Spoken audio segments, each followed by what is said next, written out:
नमस्कार विद्यार्थी मित्रांनो, इयत्ता 12वीच्या इतिहास विषयाच्या पुढच्या सत्रात तुमचं पुनश्च एकदा स्वागत। मी डॉक्टर शिवानी लिमये, डेक्कन एज्युकेशन सोसायटीच्या फर्ग्युसन महाविद्यालय येथे इतिहास या विषयाच्या अध्यापनाचं कार्य करते। विद्यार्थी मित्रांनो, या आधीच्या सत्रामध्ये आपण शीतयुद्ध ही संकल्पना समजून घेतली। शीतयुद्ध म्हणजे काय, ही परिस्थिती का उद्भवली हे आपण जाणून घेतलं। भांडवलशाही प्रधान अर्थव्यवस्था असणारी अमेरिका आणि साम्यवादाचा पुरस्कार करणारा रशिया या दोन महासत्तांमधील चढाओढ शीतयुद्धाला कशी कारणीभूत ठरली हेही आपण पाहिलं। या निर्माण झालेल्या परिस्थितीमुळे जगातील देशांची, विशेषतः युरोपातील देशांची विभागणी दोन गटात कशी झाली हे आपण पाहिलं।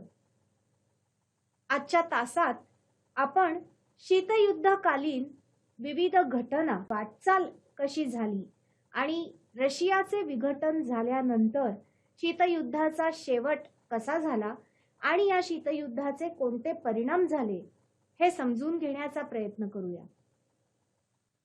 दुसरे महायुद्ध संपल्यानंतर युरोपची विभागणी राजकीय, आर्थिक, लष्करी या मुद्द्यांच्या आधारे झाली, परंतु विचार प्रणालीचा स्वीकार हा महत्त्वाचा मुद्दा शीतयुद्धामागे होता। साम्यवादी सोव्हिएट रशियाच्या विचारसरणीत उत्पन्नाच्या स्रोतांची सरकारी मालकी हा मध्यवर्ती विचार आहे, तर अमेरिकेच्या भांडवलशाही विचारसरणीत उत्पन्नाच्या स्रोतांची खाजगी मालकी हा मध्यवर्ती विचार आहे। शीतयुद्धाची व्याप्ती युरोप खंडापुरती मर्यादित न राहता ती आशिया खंडातही पसरली। 20व्या शतकाच्या पूर्वार्धात दोन महत्त्वाच्या घटना घडल्या। यात सोव्हिएट रशिया आणि चीन यांच्यातील लष्करी करार, उत्तर आणि दक्षिण कोरियातील संघर्ष या त्या महत्त्वाच्या घटना होत। सोव्हिएट रशियाचे प्रमुख जोसेफ स्टॅलिन यांच्या काळात शीतयुद्ध सुरू झाले। त्यांच्यानंतर सोव्हिएट रशियाचे प्रमुख निकिता क्रुश्चेव बनले। आण्विक युद्धाची संहारकता काय असू शकते याची त्यांना कल्पना असल्यामुळे त्यांनी सोव्हिएट रशियाची भूतकाळातील भूमिका बदलून वास्तववादी धोरण स्वीकारले। त्यांनी सोव्हिएट रशिया आणि अमेरिका यांच्या दरम्यान शांततामय सहजीवनावर भर दिला। या धोरणातूनच या दोन्ही राष्ट्रांच्या प्रमुखांची भेट घडून आली। 1959 मध्ये कॅम्प डेव्हिड येथे अमेरिकेचे राष्ट्राध्यक्ष आयसेनहॉवर आणि सोव्हिएट रशियाचे निकिता क्रुश्चेव यांची भेट घडून आली। 1961 मध्ये सोव्हिएट रशियाने बर्लिनची भिंत उभारली। यामुळे पश्चिम बर्लिन आणि पूर्व बर्लिन यांच्यातला संबंध संपला। या घटनेतून युरोपात तणाव वाढला। 1962 मध्ये शीतयुद्धाच्या तणावाचे केंद्र क्युबा ठरलं। क्युबा देशातील क्षेपणास्त्र पेच प्रसंगामुळे अमेरिका आणि रशिया यांच्यात तणाव वाढला। हा तणाव कमी करण्यासाठी उभयपक्षी करार, तात्काळ दूरध्वनीवर संवाद साधण्यासाठी हॉटलाईन असे उपाय योजले गेले। 1972 मध्ये अमेरिकेचे राष्ट्राध्यक्ष रिचर्ड निक्सन आणि सोव्हिएट रशियाचे नेते ब्रेझनेव मॉस्को येथे भेटले। या दोन राष्ट्रांच्या शिखर परिषदेत आण्विक क्षेपणास्त्रांच्या संख्येवर मर्यादा आणण्यावर एकमत झाले। उभय देशातील तणाव कमी होण्यास या परिषदेने सुरुवात झाली। या ताणतणाव कमी करण्याच्या प्रक्रियेस देतांत असे म्हणतात। पुढे अमेरिकेच्या अध्यक्षांनी चीनला भेट देऊन साम्यवादी चीनच्या शासनाला मान्यता दिली। संयुक्त राष्ट्रांच्या सुरक्षा समितीत व्हेटो म्हणजे नकाराधिकाराचा वापर करून मित्र राष्ट्रांची बाजू घेणे, विविध लष्करी करार, आर्थिक देवाणघेवाण, व्यापारी सवलती, मित्र राष्ट्रांचा दर्जा देणे या माध्यमातून या दोनही सत्तांनी जगभर गटबाजीला प्रोत्साहन दिले. दोन विचारसरणींमधील फरक, एकमेकांविषयीची भीती, अविश्वासाचे वातावरण, साम्यवाद विरुद्ध भांडवलशाही, गैरसमज दूर करणाऱ्या यंत्रणेचा अभाव, एकमेकांना समजून घेण्याच्या वृत्तीचा अभाव यामुळे शीतयुद्ध दगदगत राहिले. अमेरिका आणि सोव्हिएट रशियाने देतांत प्रक्रिया चालू ठेवण्याची भूमिका घेतली. यातूनच 1973 मध्ये फ्रान्सची राजधानी पॅरिस येथे झालेल्या परिषदेत व्हिएतनाममधील युद्ध समाप्त करण्याचे प्रयत्न जोरात सुरू झाले. 1975च्या हेल्सिंकी परिषदेने शांततेची चर्चा अधिक पुढे नेली. या परिषदेस अमेरिका आणि सोव्हिएट रशिया या मुख्य राष्ट्रांबरोबरच युरोपातील 35 राष्ट्रे सहभागी झालेली होती. पूर्व आणि पश्चिम युरोपियन देशांमधील तणाव कमी करण्यासाठी ही परिषद आयोजित करण्यात आली होती. 1978च्या कॅम्प डेव्हिड परिषदेने इस्रायल अरब हा वाद सोडवण्याच्या प्रयत्नांवर भर दिला. 1979 या वर्षी इराणमध्ये राजकीय क्रांती झाली. इराणच्या शहाची हकालपट्टी होऊन अयातुल्ला खोमेनी यांची सत्ता इराणमध्ये आली. इराणने अमेरिकेबरोबरचे राजनैतिक संबंध संपवून सेंटो कराराचा त्याग केला आणि इराण सेंटो या करारातून बाहेर पडला. सोव्हिएट रशियाने अफगाणिस्तानमध्ये कारमाल यांच्या नेतृत्वाखाली 1979 मध्ये समाजवादी सरकार स्थापन केले. सोव्हिएट रशिया आणि अमेरिका यांच्यामध्ये अंतराळयान आणि अण्वस्त्रांच्या क्षेत्रातील स्पर्धा सुरुवातीपासूनच होती. पुढे लांब पल्ल्याची क्षेपणास्त्रे दोन्ही देशांनी विकसित केली. त्यानंतर अण्वस्त्रांची संख्या आणि तीव्रता कमी करण्यासाठी त्यांच्यामध्ये करार झाले. खेळांच्या माध्यमातून राजकारण करण्याचा प्रयत्न झाला. सोव्हिएट रशियाच्या अफगाणिस्तानमधील हस्तक्षेपामुळे अमेरिकेने मॉस्को येथील ऑलिम्पिकवर बहिष्कार घातला. तिसरे महायुद्ध केव्हाही होऊ शकते याची जाणीव अमेरिका व सोव्हिएट रशिया या दोनही देशांना होती. ते टाळण्यासाठी उभय पक्षींनी आण्विक क्षेपणास्त्रांच्या वापरावर मर्यादा घालणारा करार केला.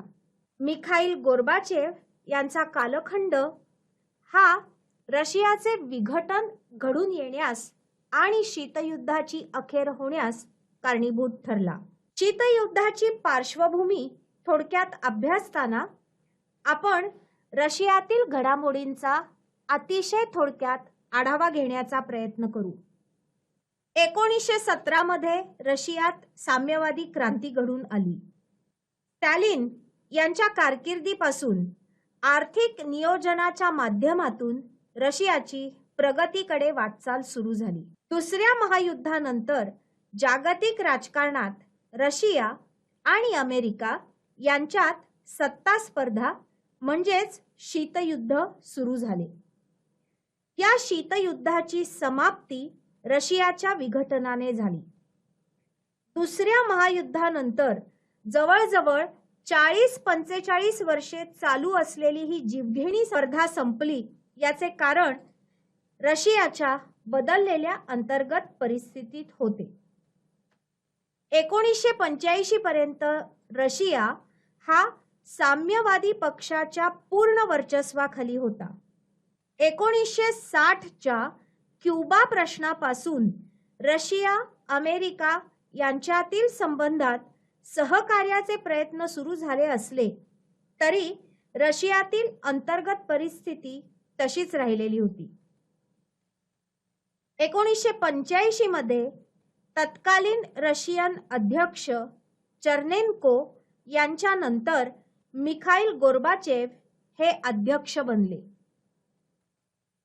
जानेवारी 1987 मध्ये गोर्बाचेव यांनी मध्यवर्ती समितीचे पहिले अधिवेशन भरवले. त्यात रशियात सुरू असलेल्या आतापर्यंतच्या राज्यकारभारावर गोर्बाचेवनी कडक टीका केली आणि रशियामध्ये घडत असलेल्या या घटना किंवा चुका सुधारण्यासाठी त्यांनी पुनर्रचना आणि खुलेपणा हे धोरण स्वीकारल्याचे जाहीर केले. या धोरणांना पेरेस्ट्रॉयका आणि ग्लासनोस्त असे म्हणतात. ही पुनर्रचनेची प्रक्रिया इतिहासाचे पुनरावलोकन, अर्थव्यवस्थेचे पुनरावलोकन, शस्त्रास्त्र निर्मिती आणि याबाबत पुनर्विचार अशी सुरू झाली. पेरेस्ट्रॉयका आणि ग्लासनोस्त या माध्यमातून रशियात गोर्बाचेव यांनी अनेक बदल घडवून आणण्याचा प्रयत्न केला. पेरेस्ट्रॉयका म्हणजे पुनर्रचना आणि ग्लासनोस्त म्हणजे खुलेपणा. या काळात रशियातील अर्थव्यवस्था डबघाईला आलेली होती. गोर्बाचेव यांनी राजकीय आणि आर्थिक व्यवस्थेची पुनर्रचना करण्याचा प्रयत्न केला. मुक्त निवडणुकांचा पुरस्कार केला. साम्यवादी पक्षाची मक्तेदारी संपुष्टात आणण्याचे त्यांनी प्रयत्न केले. अर्थव्यवस्थेचे केंद्रीय नियंत्रण कमी केले. लेखक, पत्रकार आणि बुद्धिवंत यांना अभिव्यक्तीचे स्वातंत्र्य दिले. 1989 मध्ये पूर्व युरोपीय राष्ट्रांमधील आपले सैन्य गोर्बाचेव यांनी काढून घेतले. याच सुमारास रशियाने अफगाणिस्तानातून आपले सैन्य माघारी बोलवले. या देशांनी आपापली धोरणे ठरवावीत, मॉस्कोकडून मार्गदर्शन मिळेल अशी प्रतीक्षा करू नये असेही गोर्बाचेव यांनी सांगितले. याचा परिणाम त्या देशातील कम्युनिस्ट हुकुमशहांना भोगावा लागला. विद्यार्थी मित्रांनो, याबाबत अधिक जाणून घेण्यासाठी रुमानिया, चॉसेस्क्यू अशी उदाहरणं तुम्ही अभ्यासा. यावरून तुमच्या लक्षात येईल या कालखंडात सोव्हिएट रशियाच्या पाठबळावर उभ्या असणाऱ्या राजवटी कोसळल्या. त्याचप्रमाणे जर्मनीच्या एकीकरणात आपण आडखाटी करणार नाही असेही गोर्बाचेव यांनी सुचवले. 1989 मध्ये रशियात खुल्या वातावरणात निवडणुका होऊन नवी संसद तयार झाली.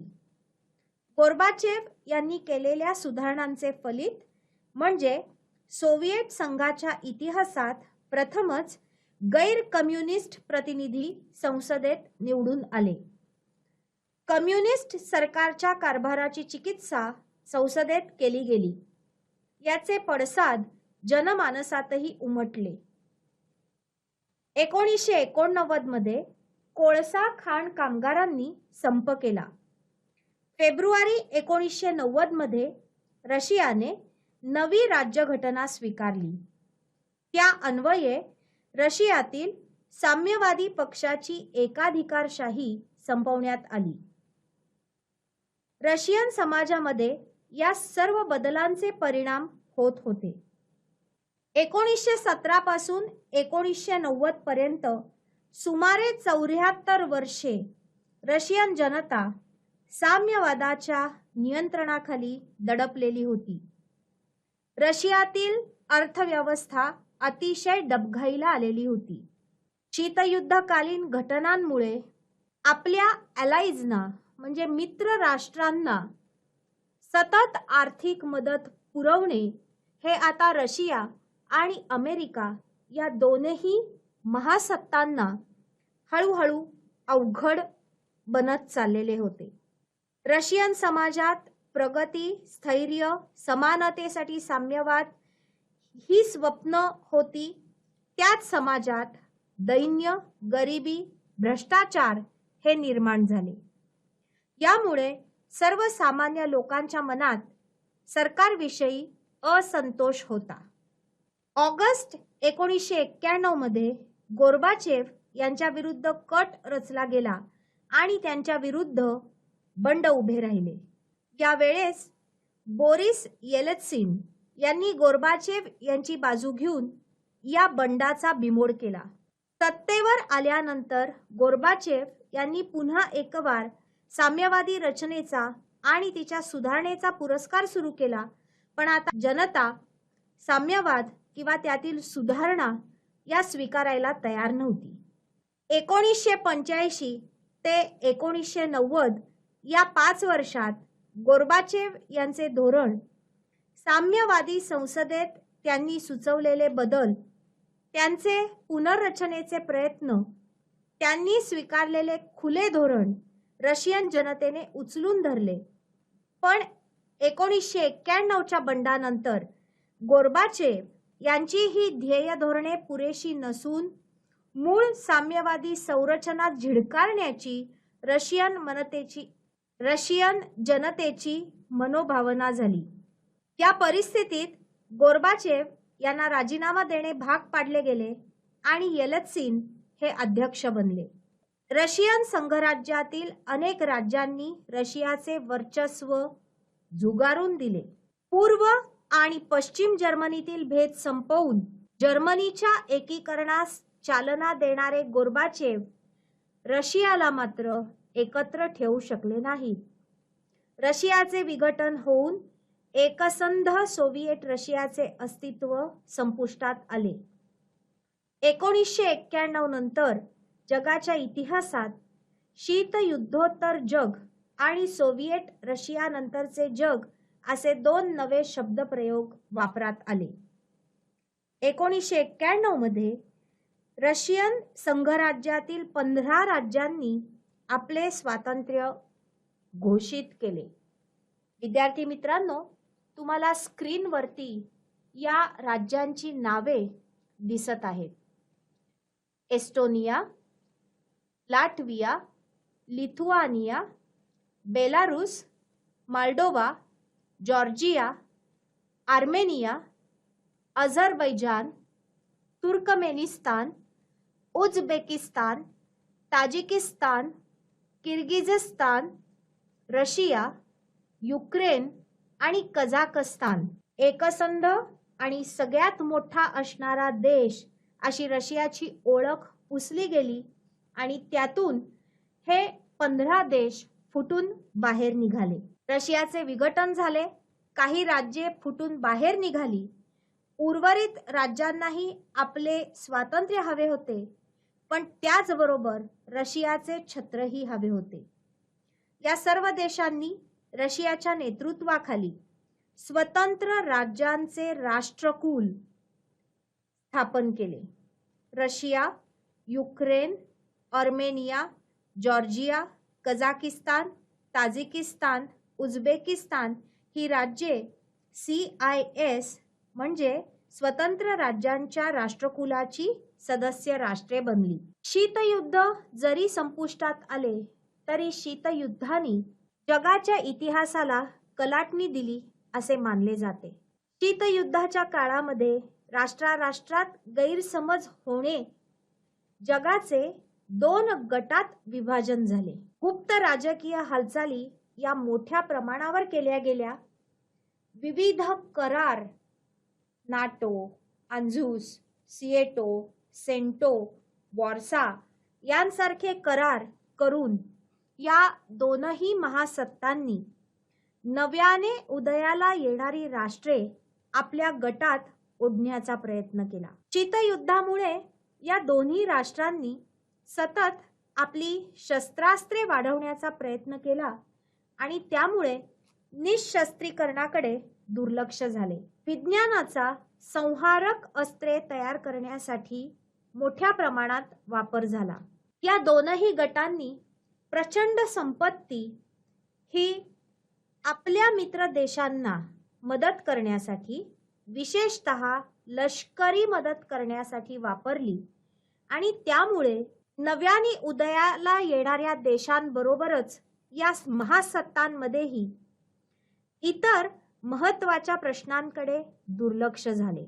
अन्न, वस्त्र, निवारा, प्रमाणाबाहेर वाढणारी लोकसंख्या, पर्यावरण अशा अनेक महत्त्वाच्या प्रश्नांकडे दुर्लक्ष केले गेले किंवा अर्थसंकल्पातील महत्त्वाचा भाग हा शस्त्रास्त्र आणि लष्कर यावर खर्च झाल्यामुळे, ही स्पर्धा सतत जागती राहिल्यामुळे आर्थिक व्यवस्था ही कोलमडून पडली. गरजेच्या महत्त्वाच्या प्रश्नांकडे पैसा वळवणे हे शक्य झाले नाही आणि या गोष्टींमुळे मानवाचे भवितव्य धोक्यात आले. ही अवस्था कायम ठेवण्यासाठी या दोनही राष्ट्रांना प्रचंड खर्च आला. सोव्हिएट रशियाच्या पाडावाचे पर्यवसन अमेरिका ही एकमेव महासत्ता म्हणून उरण्यात झालेला आहे. शीतयुद्ध काळामध्ये जगाचे नेतृत्व मिळवण्यासाठी नव्याने स्वतंत्र झालेल्या देशांवर अमेरिका आणि रशिया यांनी आपापले प्रभाव पाडण्यास सुरुवात केलेली होती. याच सुमारास आफ्रिका, आशिया या खंडातील देशांचे संघटन बनवण्याचे प्रयत्न सुरू झाले असले तरी त्यांचे अलिप्त राष्ट्र संघटना म्हणून अस्तित्व 1961 च्या बेलग्रेड परिषदेत निश्चित झाले. या देशांनी एकत्र येऊन अमेरिका, रशिया किंवा इतर कोणत्याही देशाकडून मदत घेताना त्यांचा प्रभाव किंवा त्यांचे वर्चस्व आपण स्वीकारणार नाही हे निश्चित केले. एका अर्थाने अलिप्त राष्ट्र संघटना ही सुद्धा शीतयुद्धाचीच देणगी मानावी लागेल. या तत्वाने अमेरिका, रशिया यांच्या प्रत्यक्ष किंवा माध्यमांमार्फतच्या संघर्षाला मर्यादा पडली. अमेरिका, रशिया यांच्या स्पर्धेसाठी त्यांना आपला उपयोग करू द्यायचा नाही हे बऱ्याच नव्याने स्वतंत्र झालेल्या देशांनी ठरवले. अलिप्त राष्ट्र संघटना किंवा नॉन अलाइनमेंट मूव्हमेंट या तिसऱ्या सत्तेचा उदय हा दोन महासत्तातील संघर्षाची तीव्रता कमी होण्यासाठी अतिशय उपयुक्त ठरला. दुसऱ्या महायुद्धापर्यंत आंतरराष्ट्रीय राजकारणाचा सत्ता समतोल राखण्यासाठी इंग्लंडने वेळोवेळी कमी बलवान देशांची बाजू घेतली होती. तर 1961 नंतर अलिप्त राष्ट्र संघटनेने आंतरराष्ट्रीय सत्ताकरणाचा सत्ता समतोल साधण्यासाठी कुणाचीच बाजू न घेण्याचा महत्त्वाचा निर्णय घेतला. या संघर्षाबाबत केवळ तटस्थताच या राष्ट्रांनी स्वीकारली नाही तर त्यांनी कृतिशील अलिप्तता स्वीकारली. या तिसऱ्या गटाच्या निर्मितीमुळे दोन महासत्तातील स्पर्धेचे क्षेत्र कमी झाले आणि शीतयुद्धाच्या स्पर्धेची तीव्रता ही कमी झाली. आंतरराष्ट्रीय राजकारणात कृती करण्याचे स्वातंत्र्य आणि अधिकार हे अलिप्ततावादी चळवळ मानते, तर तटस्थता ही आंतरराष्ट्रीय राजकारणातील सहभाग अमान्य करते. अशा प्रकारे 1991 मध्ये झालेल्या अंतर्गत बदलांमुळे रशियाचे विघटन झाले. या अंतर्गत घडामोडींमुळे 1991 मध्ये अमेरिका आणि रशिया यांच्यातील शीतयुद्ध संपुष्टात आले आणि अमेरिकेचा एकमेव जागतिक महासत्ता म्हणून उदय झाला. विद्यार्थी मित्रांनो, अशा प्रकारे आपण या सत्रामध्ये शीतयुद्धाची अखेर कशी घडून आली आणि शीतयुद्धाचे परिणाम कोणते झाले हे अभ्यासले. आता तुम्ही जे वर्ग कार्य करायचं आहे आपल्या वहीमध्ये त्याची मी तुम्हाला माहिती सांगणार आहे. तुम्ही एक तक्ता तयार करा. त्या तक्त्यामध्ये 1945 पासून 1991 म्हणजे रशियाच्या विघटनापर्यंतच्या विविध घटना, मार्शल योजना, ट्रुमन सिद्धांत, नाटो, सेंटो, सिएटो, वॉर्सा करार, अण्वस्त्र स्पर्धा किंवा तंत्रज्ञानाच्या क्षेत्रातील स्पर्धा, इराक इराण संघर्ष, अफगाणिस्तानाला रशियाने दिलेलं पाठबळ, अशा अनेक बाबी अभ्यासा. त्याचबरोबर आंतरजालाच्या सहाय्याने थोडी जास्तीची माहिती मिळवायचा प्रयत्न करा. या कालावधीमध्ये व्हेटो म्हणजे नकाराधिकार कोणत्या राष्ट्रांनी कोणत्या आस्थेच्या विषयावरून बजावला.